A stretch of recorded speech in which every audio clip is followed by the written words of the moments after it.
Highway of learning. Motivation is the highway of, क्या कहेंगे, highway of learning, यानी सीखने का क्या है, राजमार्ग। नवीन सीखे गए ज्ञान द्वारा पहले संचित स्मृति को याद करने में बाधा उत्पन्न हो तो ये क्या कहलाता है। तो विस्मृति जो टॉपिक है, विस्मृति जो टॉपिक है उसके अंदर एक सिद्धांत है विस्मृति में, है ना, मैकगियोच का सिद्धांत है। मैकगियोच का सिद्धांत है, मैकगियोच का सिद्धांत है कि भैया सीखने में बस इतना होता है कि हम भूलते नहीं हैं, बस अंतर यह है कि या तो पुरानी याद नए सीखे ज्ञान में बाधा डाल देती है, नया ज्ञान पुराने ज्ञान में बाधा डाल देता है। इसका जवाब सही से लेना, नया ज्ञान पूर्व संचित स्मृति को याद करने में बाधा डालता है, पुराने ज्ञान में बाधा डालता है। नया ज्ञान पुराने ज्ञान में बाधा डालता है, प से पुराना, प से बाधा डालना, तो वो क्या कहलाता है, पुराने ज्ञान में बाधा डालता है, क्या कहलाता है, बहुत बढ़िया, पश्चिगामी अवरोध। पहले के पूर्व ज्ञान में पुराने ज्ञान में बाधा पैदा करना है, तो क्या है, ये क्या है, रेट्रोएक्टिव इंटरफेरेंस। विस्मृति के एक सिद्धांत की बात हो रही थी कि नवीन ज्ञान पुराने ज्ञान में बाधा डाले तो उसे क्या कहा जाता है, उसे कहा जाता है पश्चिगामी अवरोध। पुरानी याद की हुई चीज को रिकॉल करना, मतलब पुनर्प्राप्ति में बाधा होना, वो फॉर्गेटिंग है। ठीक सा आ जाए। अधिगम वक्र यानी लर्निंग कर्व में पठार किस स्थिति को दर्शाता है। तो रॉस साहब कहते हैं कि लर्निंग की वो सामान्य स्थिति जिसमें व्यक्ति प्रयत्न कर रहा है लेकिन फिर भी सीखने में उन्नति नहीं हो रही तो व्यक्ति रोने लगता है। तो ये क्या हो गया, शून्य अधिगम, तीव्र अधिगम, अधिगम में ठहराव आ गया, ये नेगेटिव लर्निंग होगी। बताइए लर्निंग में प्लेट्यू का मतलब क्या है, लर्निंग में पठार का मतलब क्या है। लर्निंग में पठार का मतलब अधिगम में ठहराव है। क्या है बेटा जी, अधिगम में ठहराव है। एक बार मैं आपसे कुछ चीज फिर से पूछना चाहूंगी, अगर आपसे कभी भी पूछा जाए कि अधिगम अक्षमता, 2 मिनट के लिए ध्यान दें, लर्निंग डिसेबिलिटी ये शब्द किसने दिया, तो आप कहेंगे सैमुअल किर्क ने दी। किसने दिया, सैमुअल किर्क ने दी। ठीक है, अधिगम अक्षमता है क्या, लर्निंग डिसेबिलिटी है क्या, आप कहेंगे केंद्रीय तंत्रिका तंत्र का विकार है। क्या है बेटा जी, केंद्रीय तंत्रिका तंत्र का विकार है।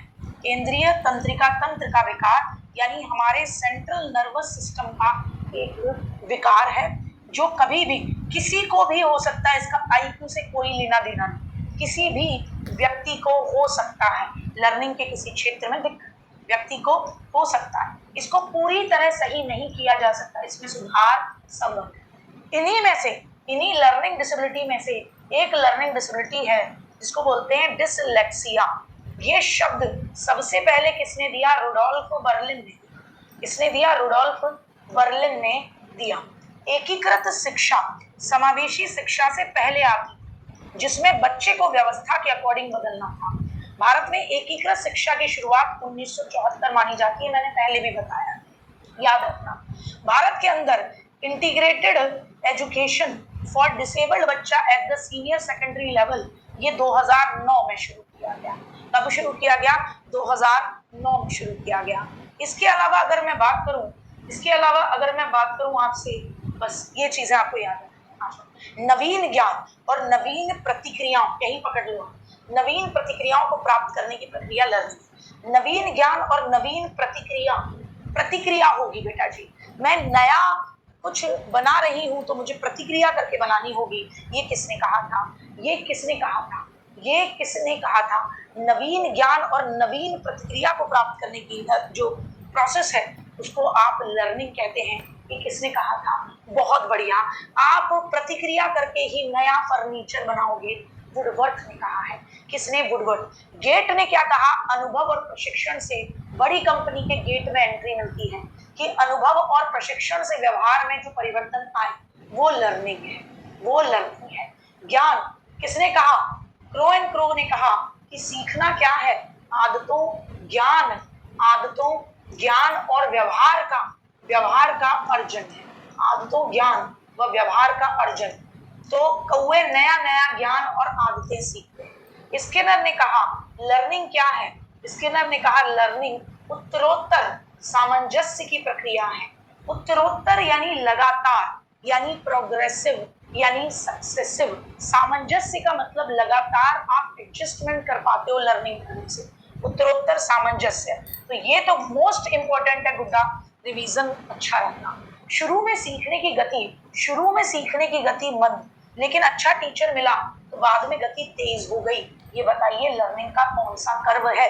तो देखिए साहब, लर्निंग के कर्व की अगर कोई बात करता है, यानी अधिगम वक्र की अगर कोई बात करता है, तो लर्निंग कर्व्स किसने दिए थे? तो आप कहोगे हरमन एबिंगहॉस, जिन्होंने स्मृति और विस्मृति के बारे में भी बात की। हरमन एबिंगहॉस, ठीक है। लर्निंग कर्व्स की बात करते हैं तो कौन सा होगा? पहले गति धीमी फिर तेज हो गई, तो ये तो अच्छी बात है। इसे कहेंगे वर्धन। इसे क्या कहेंगे? पेट नहीं निकला तो नतोदर वर्धन सकारात्मक या कॉनकेव, कॉनकेव क्या कहेंगे? कर्व कहेंगे। जिसने ए जवाब दिया बेहतरीन, जिसने बी जवाब दिया तो गड़बड़ी पर। वेक्स का मतलब मॉब। जब भी पढ़ो कि बाद में जाकर सीखने की गति धीमी हो गई, क्यों? क्योंकि वैक्स था, मॉम था, तो फिसल ना जाओ तो आप धीमे चल रहे हैं, दिमाग में बैठाओ, तो वो नेगेटिव होता है, जिसमें बाद में सीखने की गति धीमी हो जाती है, वो कॉन्वेक्स होता है। मैच्योरिटी लर्निंग से कैसे अलग है?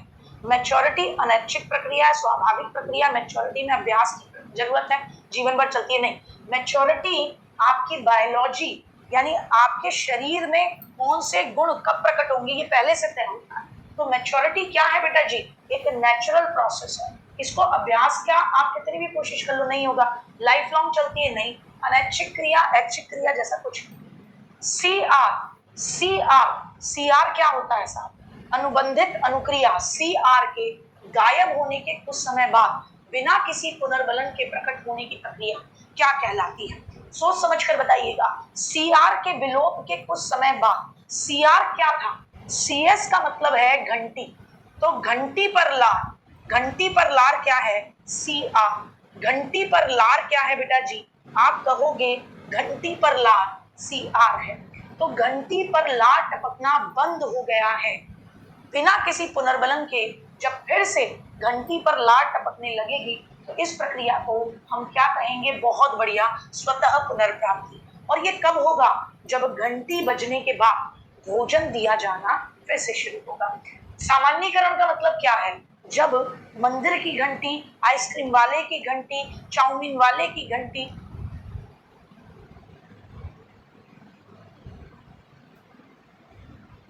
ये है रौनक की मॉम। माँ जी दीजिए। रूड है, फसी है, कार से मंदिर की घंटी, आइसक्रीम वाले की घंटी, चाउमीन वाले की घंटी और जो पावलव घंटी बजाता है, सब सेम लगने लगे तो सामान्यीकरण। विभेदीकरण, जब कुत्ता अंतर करने लगे कि जो खाना खाने से पहले घंटी बज रही है उसमें और आपकी बायोलॉजी, यानी इसको अभ्यास क्या? सीआर क्या होता है साहब? अनुबंधित अनुक्रिया। सीआर के गायब होने के कुछ समय बाद बिना किसी पुनर्बलन के प्रकट होने की प्रक्रिया क्या कहलाती है? सोच समझ कर बताइएगा। सीआर के विलोप के कुछ समय बाद, सीआर क्या था? सीएस का मतलब है घंटी, तो घंटी पर लार, घंटी पर लार क्या है? सीआर। घंटी पर लार क्या है बेटा जी? आप कहोगे घंटी पर लार सीआर है। तो घंटी पर लार टपकना बंद हो गया है बिना किसी पुनर्बलन के। जब फिर से घंटी पर लार टपकने लगेगी तो इस प्रक्रिया को हम क्या कहेंगे? बहुत बढ़िया, स्वतः पुनर्प्राप्ति। और ये कब होगा? जब घंटी बजने के बाद भोजन दिया जाना फिर से शुरू होगा। सामान्यीकरण का मतलब क्या है? जब मंदिर की घंटी, आइसक्रीम वाले की घंटी, चाउमीन वाले की घंटी और जो पावलव घंटी बजाता है, सब सेम लगने लगे तो सामान्यीकरण। विभेदीकरण, जब कुत्ता अंतर करने लगे कि जो खाना खाने से पहले घंटी बज रही है उसमें और बाकी घंटियों में क्या अंतर है। सीखने के लिए अभ्यास और बार बार दोहराने की जरूरत नहीं होती, बल्कि समीपता पर्याप्त है। किसकी समीपता? उद्दीपक और अनुक्रिया की समीपता। उद्दीपक व अनुक्रिया की समीपता पर्याप्त है। ये बात किसने कही? उद्दीपक और अनुक्रिया की समीपता होनी चाहिए। ये बात गुड्डा किसने कही है कि उद्दीपक और अनुक्रिया आपस में पास होनी चाहिए? ये किसने कहा है? जिनके सिद्धांत को बहुत बढ़िया, बहुत शानदार गुथरी ने कहा है। समझे? तो क्वेश्चन पढ़ना है, गलत तब होता है क्वेश्चन नहीं पढ़ते, जल्दबाजी में उत्तर दोगे तो तो एडविन रे गुथरी का सिद्धांत एकल प्रयास का सिद्धांत, ये कहते हैं सीखना एक ही झटके में होता है, एकल प्रयास का सिद्धांत हम इसको कहते हैं।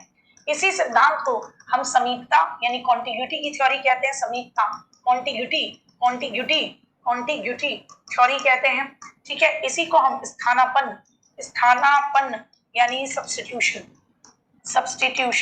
थ्योरी भी कहते हैं। क्लार्क हल के सिद्धांत को क्या कहते हैं? तो क्लार्क हल का सिद्धांत ड्राइव रिडक्शन, चालक प्रणोद या अंतर्नोद न्यूनता का सिद्धांत हम कहते हैं।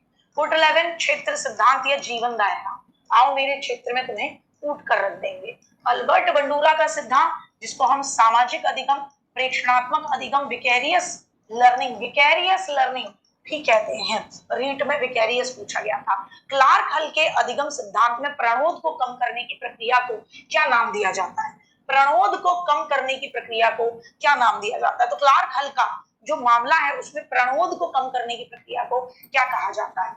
प्रणोद को कम करने की प्रक्रिया को क्या कहा जाता है? जल्दी बताइए। Drive reduction, supplementary need, excitatory potential, habit strength क्या कहा जाएगा? प्रणोद को कम करने की प्रक्रिया क्या कहलाएगी? चालक न्यूनता।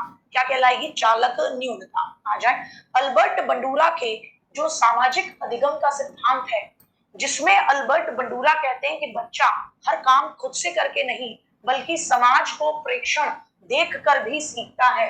तो 4 चरणों का सही क्रम बताओ। तो इसको मैं जितने बता रही हूँ आप सही क्रम बताओ।